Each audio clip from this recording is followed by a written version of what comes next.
முழு மலையும் முருகனுக்கு சொந்தம். அதை யாரும் பங்கு போட அனுமதிக்க மாட்டோம். ராமஜென்மபூமி கோவில் வேற இடத்துல ரீலோகேட் பண்ணாங்களோ அது போல இந்த தர்காவை நீங்க ரீலோகேட் பண்ணிக்கங்க. நீங்க இப்போ கூகுள்ல போய் ரீக்ளைம் டெம்பிள்ஸ் அப்படின்னு போடுங்களேன். இந்த வெப்சைட்டை நீங்க ஓபன் பண்ணீங்கன்னா இந்தியா முழுக்க நான் மீண்டும் பெற வேண்டிய இடங்கள்ன்ற ஒரு பட்டியலை இணையதளத்துல பப்ளிக்கா போட்டு வேலை செய்யறாங்க. 2023 தமிழ்நாட்டில் உள்ள எல்லா பட்டியல்களையும் அதுல போட்டிருக்கிறாங்க. செங்கல்பட்டு டிஸ்ட்ரிக்ட்ல, காஞ்சிபுரத்துல, கோவளத்துல, முன்னூர்பேட்டில், பல்லாவரத்துல, ராம்பூர்ல, ராயப்பேட்டால, வாலாஜாபாத்ல, கோயம்புத்தூர்ல, அந்த மதுரையில ரீக்ளைம் டெம்பிள்ல பார்த்தீர்கள் என்று சொன்னால் 28வது இடம். அந்த ஸ்கிரீன்ல கூட காட்டுறேன் பாருங்க.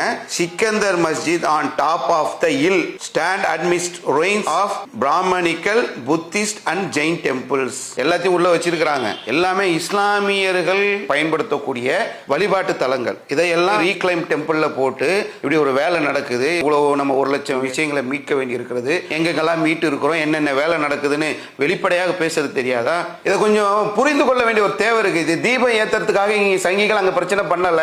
இவங்க எடுத்த உடனே நேரா வரமாட்டாங்க. இவங்களுடைய கடந்த கால வரலாறு நீங்கள் எடுத்து பார்த்தீர்கள் சொன்னால் ஒவ்வொரு இடத்திலும் ராம ஜென்மபூமி, பாபர் மசூதியில வந்ததாக இருக்கட்டும், சாகி ஈத்கா மஸ்ஜிதாக இருக்கட்டும், மதுரால இருக்கக்கூடிய பள்ளிவாசலா இருக்கட்டும், எல்லா பள்ளிவாசல்கள்லையும் கொஞ்சம் கொஞ்சமா தான் உள்ள வருவாங்க.